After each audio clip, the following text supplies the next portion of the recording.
Bonsoir à nouveau.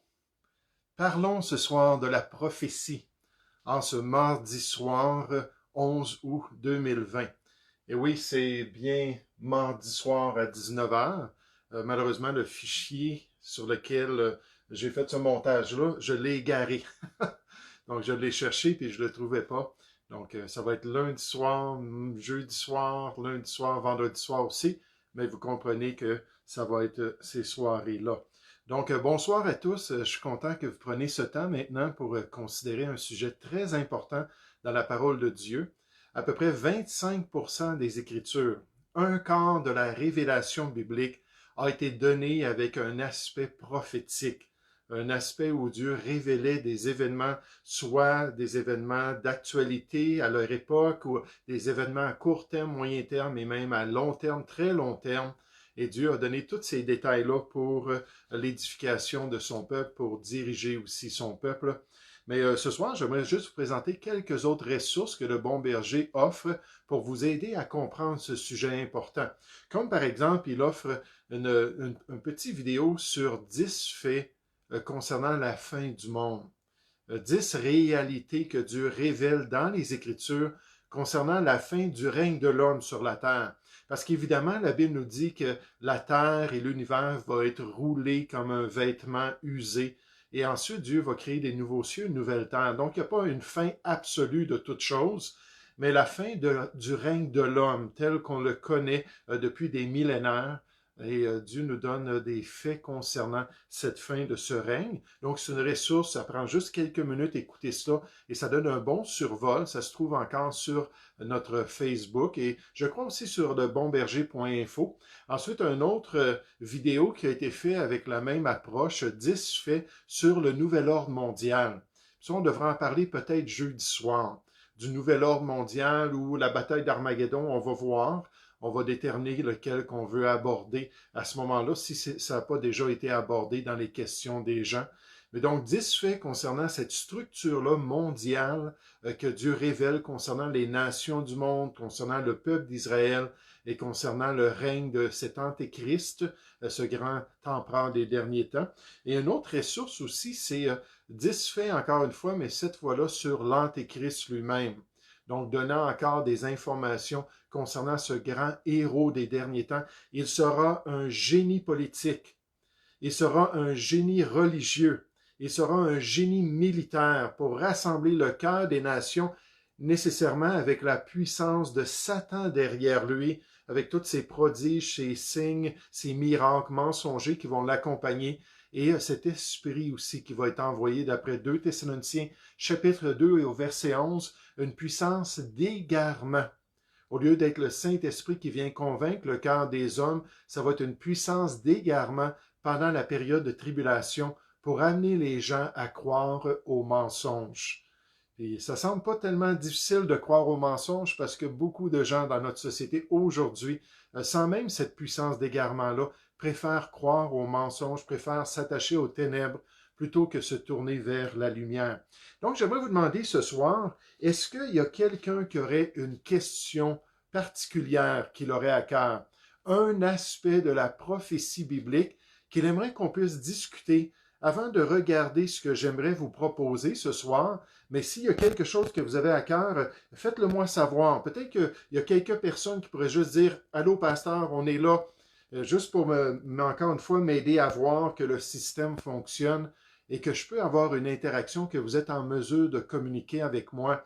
Quelqu'un m'a contacté aujourd'hui, il a dit « C'est pas compliqué, tu as juste à aller à tel endroit sur Facebook ». Puis là, tu vas voir toutes les communications qui se font avec toi. Et j'aimerais bien le faire, mais malheureusement, non, je ne vois pas cet endroit-là. Mais avec Messenger, hier, il y a des gens qui ont réussi à communiquer. Donc, si vous aimeriez essayer, juste me dire bonjour, pasteur, ou lâchez pas, on écoute et on est prêt à entendre le message de la parole de Dieu. Et ça me permettrait de voir qu'il peut y avoir cette communication-là. Oui, bonsoir, ça va bien? J'espère que vous avez eu une bonne journée. Content de vous voir. Donc, je vois qu'il y a des personnes qui essaient de communiquer. Mais est-ce que, avant qu'on commence puis qu'on considère la question de ce soir, est-ce qu'il y aurait des personnes qui auraient une question sur la prophétie biblique. Peut-être une question liée à l'actualité, une question liée à des aspects pratiques de notre vie et que vous aimeriez qu'on regarde avant ou plutôt que considérer la question que je voulais aborder ce soir. Donc, quelqu'un, tout semble correct? D'accord. Alors, puisque vous n'avez pas de sujet particulier, la question prophétique pour nous ce soir, c'est la grande Babylone existe-t-elle sur la terre en ce moment? La grande Babylone existe-t-elle sur la terre? Les passages prophétiques décrivent la grande prostituée des derniers temps. Babylone la grande, comme elle est nommée, et son influence majeure sur la planète Terre.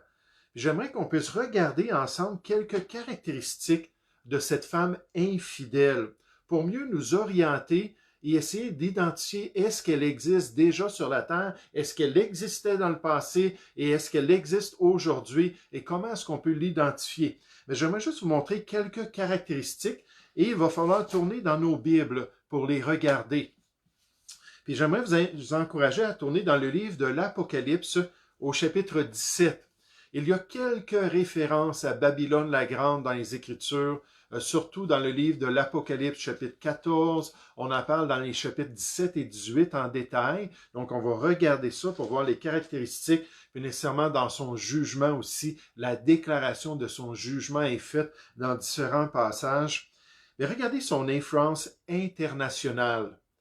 L'influence internationale de Babylone la Grande. On voit ça dans Apocalypse chapitre 17, les versets 1 et 2. On nous dit, puis un des 7 anges qui tenait les 7 coupes vin, et il m'adressa la parole en disant, viens, je te montrerai le jugement de la grande prostituée qui est assise sur les grandes eaux. Donc là, on parle de Babylone la Grande, on la représente symboliquement par une prostituée. On nous dit qu'elle est assise sur les grandes eaux. On explique les choses. C'est avec elle que les rois de la terre se sont livrés à la débauche spirituelle. Et c'est du vin de sa débauche que les habitants de la terre se sont enivrés. Les autorités et les citoyens de la planète Terre dans les derniers temps vont vraiment suivre cet organisme-là et vont participer à sa perversion spirituelle. Regardez au verset 15, alors qu'on continue à décrire son influence internationale. Et il me dit, les eaux que tu as vues et sur lesquelles la prostituée est assise, ce sont des peuples, des foules, des nations et des langues.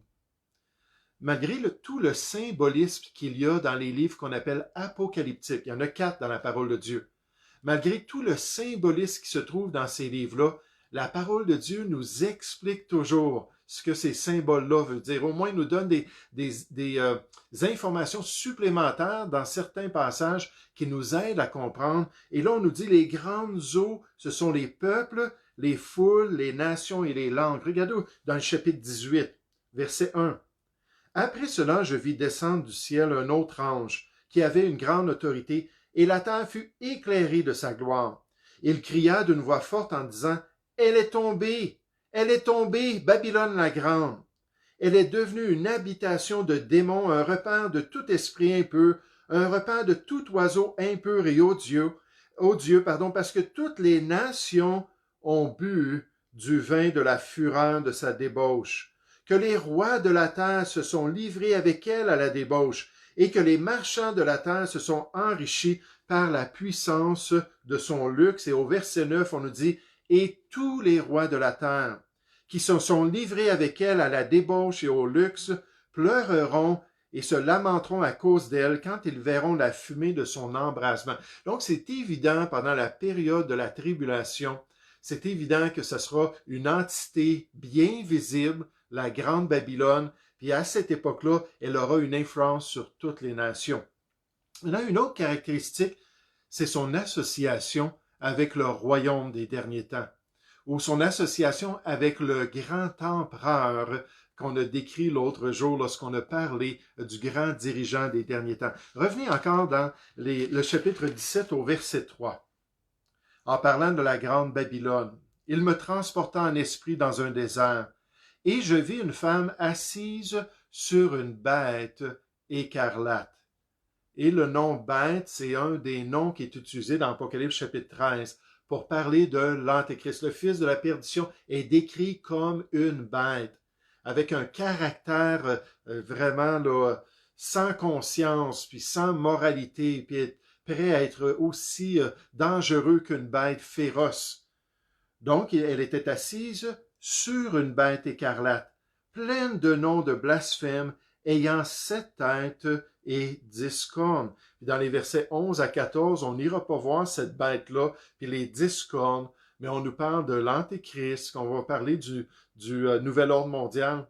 Ça va être un des détails de la structure de la prophétie dans Daniel chapitre 7, nécessairement dans Daniel chapitre 2, dans la prophétie ici dans le livre de l'Apocalypse, dans les chapitres 17 à 19, et peut-être même on l'adresse dans le chapitre 20.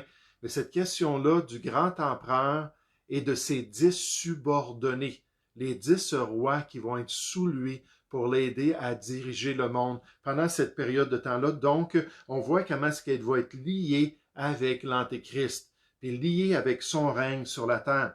Remarquez sa richesse, son impureté et sa violence. Sa richesse, son impureté et sa violence. Encore dans le chapitre 17 au verset 4. Cette femme était vêtue de pourpre et d'écarlate, et parée d'or, de pierres précieuses et de perles. Elle tenait dans sa main une coupe d'or remplie d'abominations et des impuretés de sa prostitution, donc la débauche qu'elle a répandue à travers la terre. Sur son nom était écrit un nom, un mystère, Babylone la grande, la mère des prostituées et des abominations de la terre.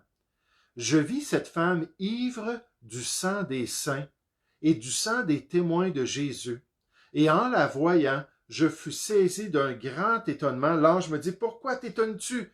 Je te dirai le mystère de la femme. Donc, c'est symbolique, c'est mystérieux. Je vais te révéler ces réalités cachées là et de la bête qui la porte et qui a les 7 têtes et les 10 cornes. Dans le chapitre 18, on nous parle un peu plus en détail de toute son opulence au verset 4. Encore la grande Babylone. Et j'entendis du ciel une autre voix qui disait, « Sortez du milieu d'elle, mon peuple, afin que vous ne participiez point à ses péchés, et que vous n'ayez point part à ses fléaux. Car ses péchés se sont accumulés jusqu'au ciel, et Dieu s'est souvenu de ses iniquités. Payez-la comme elle a payé, et rendez-lui au double de ses œuvres. Dans la coupe où elle a versé, versez-lui au double. Autant elle s'est glorifiée et plongée dans le luxe, autant donnez-lui de tourments et de deuil, parce qu'elle a dit dans son cœur, je suis assise en reine, donc je règne, et je ne suis point veuve, et je ne verrai point de deuil. À cause de cela, en un même jour, ces fléaux arriveront, la mort, le deuil, la famine, et elle sera consumée par le feu, car il est puissant, le Seigneur Dieu, qui l'a jugé. Verset 20. On nous dit au verset 20, « Ciel, réjouis-toi sur elle, et vous, saints, les apôtres et les prophètes, réjouissez-vous aussi, car Dieu vous a fait justice en la jugeant. » Au verset 24, on nous dit, « Et l'on a trouvé chez elle le sang des prophètes, des saints, et de tous ceux qui ont été égorgés sur la terre. » Donc, non seulement elle était dans l'adultère avec les rois et les habitants de ce monde, mais en plus, elle a persécuté ceux qui servaient le Seigneur, ceux qui cherchaient à accomplir le plan de Dieu, et elle a été vraiment très violente dans ses agissements. Maintenant, on nous présente son quartier général. Ici encore, dans le livre de l'Apocalypse, regardez dans le chapitre 17 au verset 18. En parlant de la grande Babylone, on nous dit au verset 18, « Et la femme que tu as vue, c'est la grande ville, qui a la royauté sur les rois de la terre. » Chapitre 18, verset 1. « Après cela, je vis descendre du ciel un autre ange qui avait une grande autorité, et la terre fut éclairée de sa gloire. Il cria d'une voix forte en disant, « Elle est tombée, Babylone la grande. » Donc, on parle vraiment de quelque chose de concret ici. Une entité qui va être réelle et visible dans les derniers temps. Elle est devenue une habitation de démons, un repaire de tout esprit impur, un repaire de tout oiseau impur et odieux, parce que toutes les nations ont bu du vin de la fureur de sa débauche et que les rois de la terre se sont livrés avec elle à la débauche et que les marchands de la terre se sont enrichis par la puissance de son luxe. On nous dit au verset 9, « Et tous les rois de la terre qui se sont livrés avec elle à la débauche et au luxe pleureront et se lamenteront à cause d'elle quand ils verront la fumée de son embrasement, se tenant éloignés dans la crainte de son tourment, ils diront, « Malheur, malheur, la grande ville, encore une fois, Babylone, la ville puissante, en une seule heure est venu ton jugement. » Donc une destruction instantanée en une heure, alors que Dieu va la juger. On va voir ça dans un instant. Et aussi, dans son quartier général, on voit, attendez un petit peu ici, j'essaie de regarder mes notes, le verset 18. C'est-à-dire, toujours dans le chapitre 18, « Et il s'écriait en voyant la fumée de son embrasement, quelle ville était semblable à la grande ville. Ils jetaient de la poussière sur leur tête, ils pleuraient, ils étaient dans le deuil, ils criaient, ils disaient, « Malheur, malheur, la grande ville où se sont enrichis par son opulence tous ceux qui ont des navires sur la mer, en une seule heure, elle a été détruite. » Verset 21. Alors un ange puissant prit une pierre semblable à une grande meule et la jeta dans la mer en disant, « Ainsi sera précipitée avec violence Babylone la grande, et on ne la retrouvera plus. Et l'on n'entendra plus chez toi les sons des joueurs de harpe, des musiciens, des joueurs de flûte, des joueurs de trompette. On ne trouvera plus chez toi aucun artisan d'un métier quelconque. On n'entendra plus chez toi le bruit de la meule. La lumière de la lampe ne brillera plus chez toi. Et la voix de l'époux et de l'épouse ne se fera plus entendre chez toi. Car tes marchands étaient les grands de la terre, et toutes les nations ont été séduites par tes enchantements. Et l'on a trouvé chez elles le sang des prophètes, des saints et de tous ceux qui ont été égorgés sur la terre. » Mais cette grande ville-là, le quartier général de cette grande institution des derniers temps, sera détruite en une heure et on voit son jugement, encore une fois dans l'Apocalypse chapitre 17, au verset 16.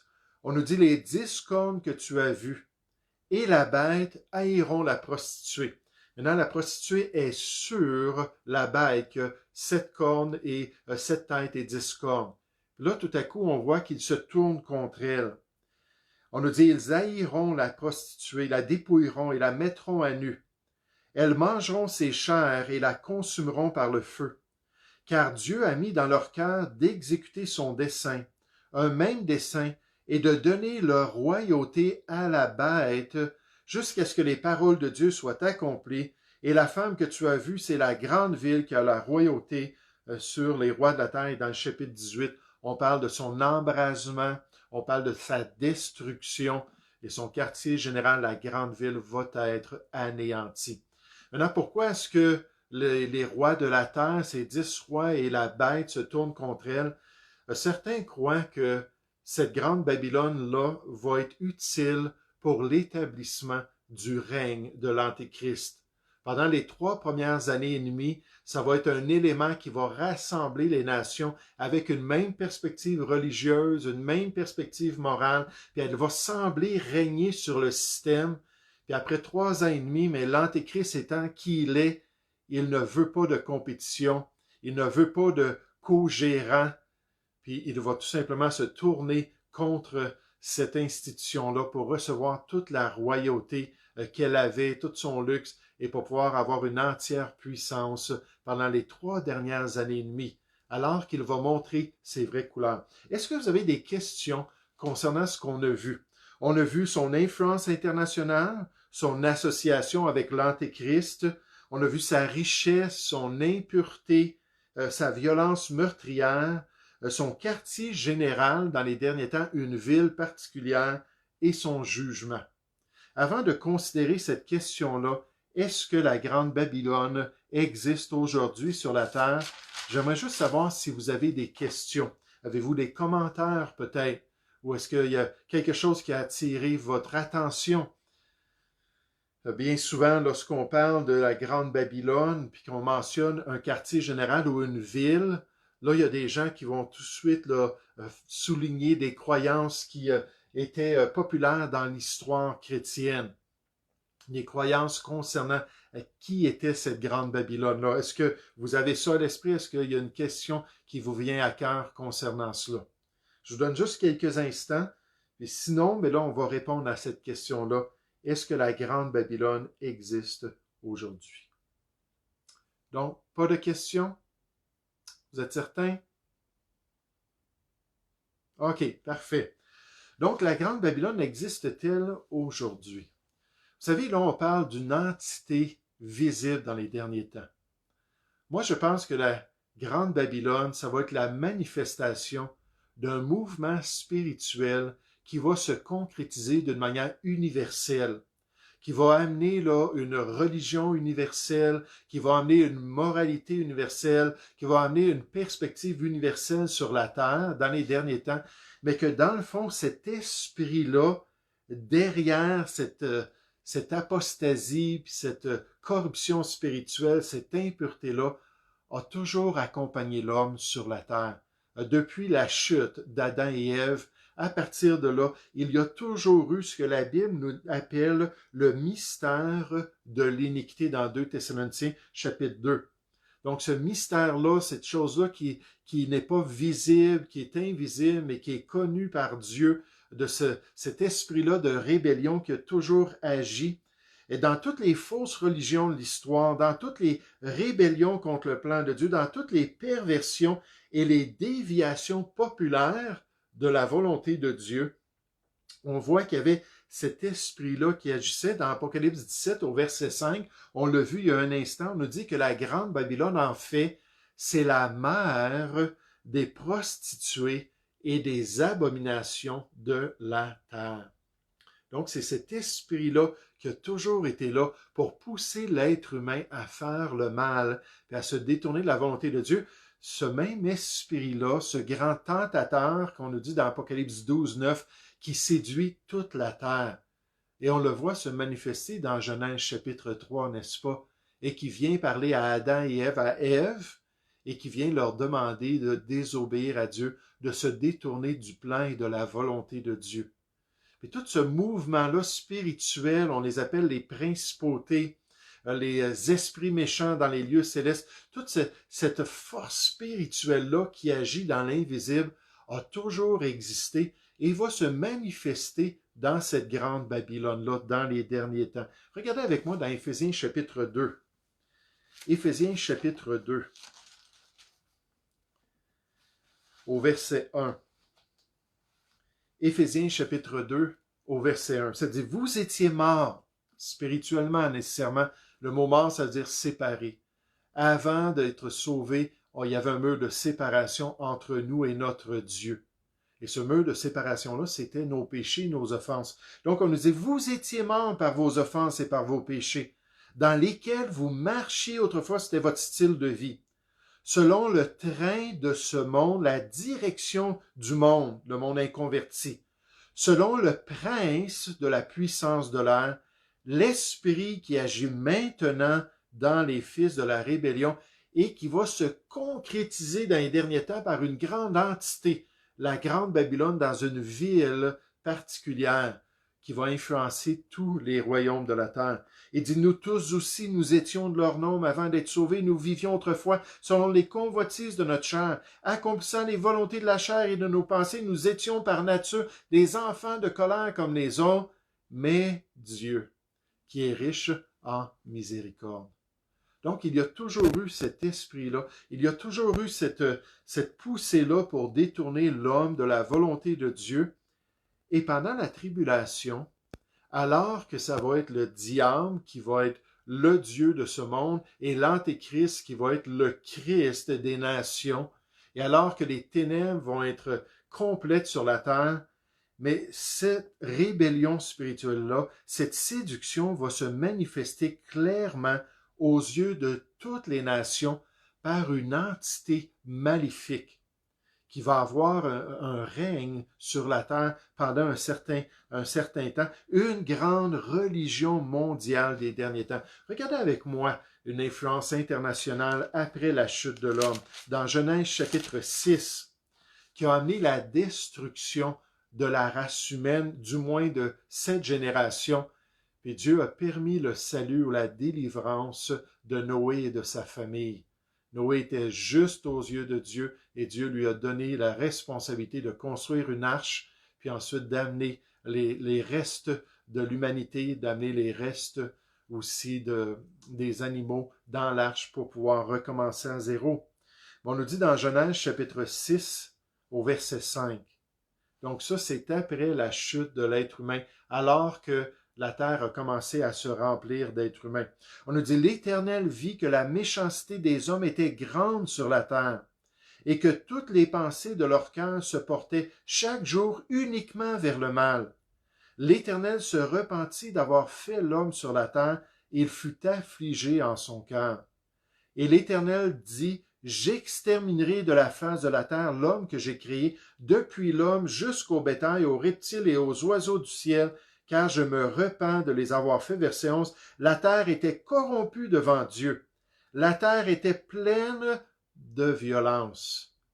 Oh, ils ont imité Caïn, n'est-ce pas, qui a été le premier meurtrier, le premier à tuer quelqu'un, son propre frère Abel. La terre était pleine de violence. Dieu regarda la terre et voici, elle était corrompue, car toute chair avait corrompu sa voie sur la terre. Donc, on voit cette poussée spirituelle-là dans les descendants d'Adam pour qu'ils se détournent de Dieu. Et Dieu a dit, OK, je détruis cette génération-là. Je vais raser la planète Terre. Et le monde d'alors, la Bible nous dit dans 2 Pierre, chapitre 3, périt. Et Dieu a fait cela à cause que les gens, au lieu de chercher une communion avec Dieu comme Noé, le grand prédicateur de la justice, et de marcher selon une bonne conscience, ont suivi cet esprit-là qui les a amenés à faire ça. Regardez dans Genèse chapitre 11, après le déluge, maintenant dans les descendants non d'Adam, mais dans les descendants de Noé, on voit encore cette poussée spirituelle. On pourrait regarder à travers l'histoire toutes les manifestations de la rébellion, du développement des grandes religions, toute l'idolâtrie, puis tout ce qui est contraire au plan de Dieu. Mais ici, dans Genèse chapitre 11, on nous dit toute la terre. Oups, attendez juste un instant. Je viens de perdre mes appareils. Ils se sont éteints.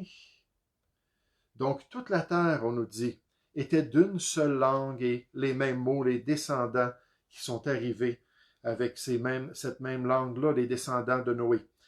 Et comme ils étaient partis de l'Orient, ils trouvèrent une plaine au pays de Shinéar après avoir sorti de l'arche et d'avoir reçu les instructions de se multiplier, de se répandre sur la terre. Ils se sont multipliés, mais ils sont restés dans la région qu'on considère aujourd'hui la région de Babylone, le pays de Shinéar. Ils y habitèrent. Ils se dirent l'un à l'autre, allons, faisons des briques et cuisons-les au feu.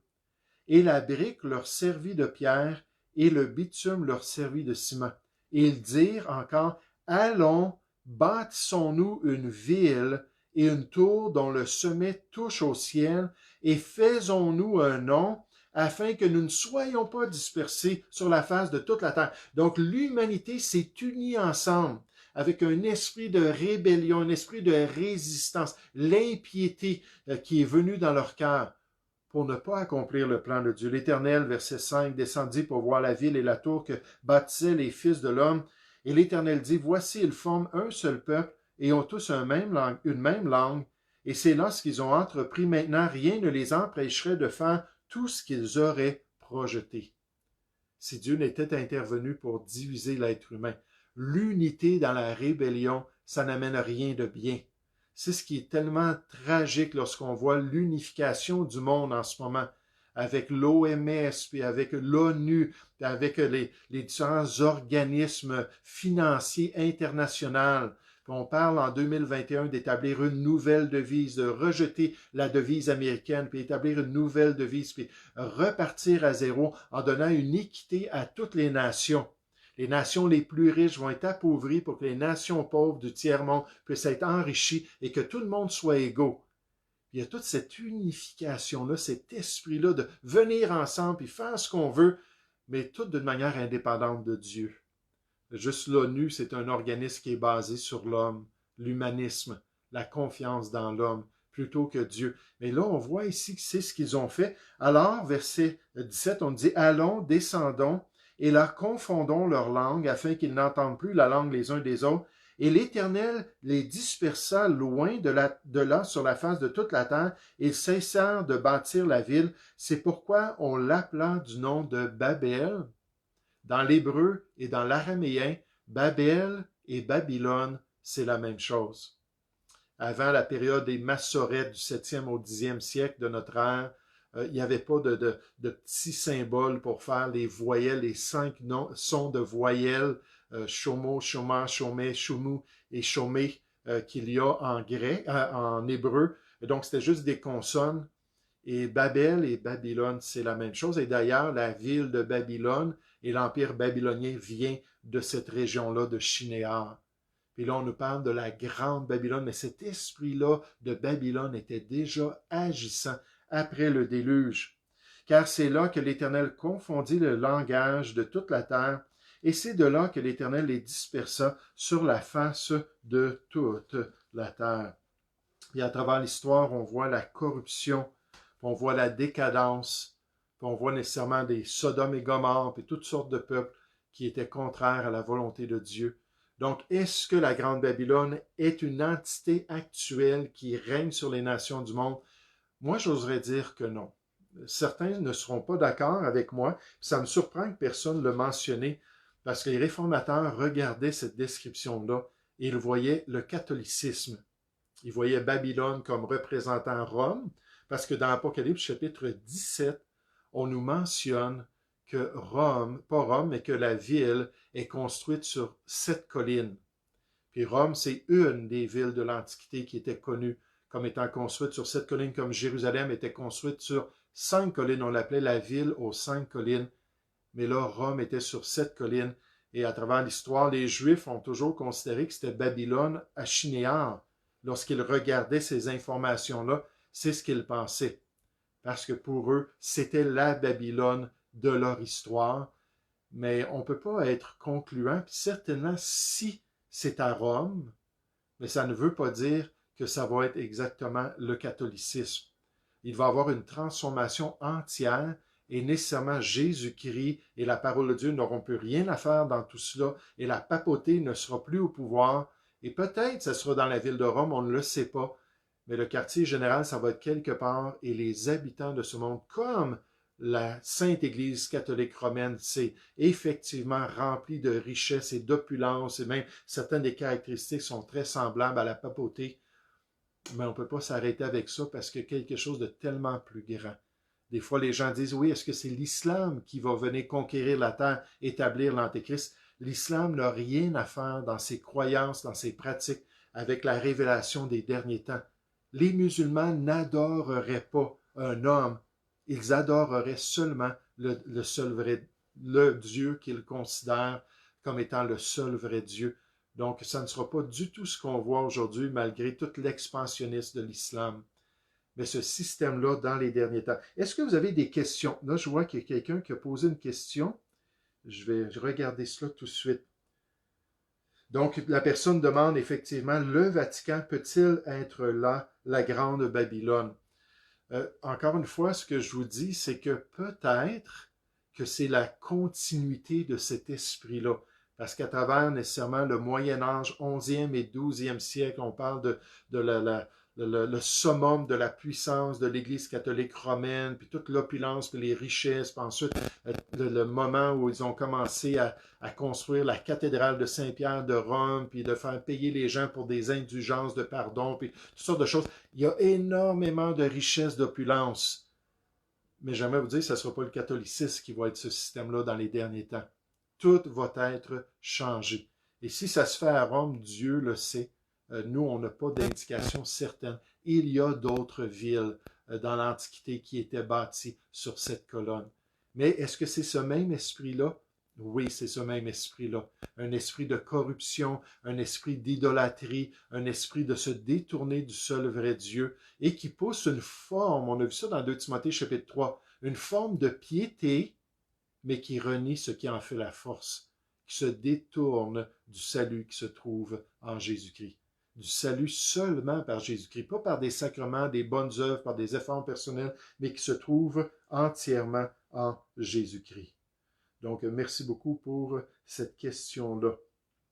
Est-ce qu'il y a d'autres questions avant qu'on termine ce soir sur ce sujet-là de la Grande Babylone? Dans la prophétie biblique, ça va être une entité qui va amener la religion de l'homme à une unité mondiale. Et l'Antéchrist, nécessairement, va s'en débarrasser pour s'asseoir lui-même dans le temple et dire, OK, c'est assez, là, vos croyances, puis vos aspects religieux. On les voit dans Apocalypse chapitre 9. Un des aspects de l'adoration, ça va être l'adoration des démons. Ils vont adorer là, les anges, là, ils vont adorer là, les guides spirituels, ils vont adorer les esprits. Tout le spiritisme va être très populaire. Puis là, l'Antéchrist va dire, oh, attendez, dans tout ça, là, c'est moi que vous devez adorer. Puis les gens vont devoir se prosterner devant lui, puis nécessairement devant la puissance derrière lui. On dit qu'ils vont aussi adorer le diable, parce que c'est lui qui aura donné l'autorité et la puissance à l'Antéchrist. Donc, merci beaucoup pour votre participation. Merci pour les questions. Jeudi soir, si ça vous intéresse, je vous invite à revenir. On va considérer un autre sujet. Peut-être, probablement jeudi soir, on va parler de cette question-là de la bataille d'Armageddon. Encore une fois, un détail de la prophétie biblique. Puis est-ce que ça va être une guerre nucléaire? Est-ce que ça va amener la destruction de toutes les nations? Est-ce qu'on va ruiner la terre, là, puis ruiner la nature? Ou est-ce que c'est un tout autre phénomène que Dieu décrit à travers les Écritures? Donc, bonne soirée à tous. On se reparle bientôt.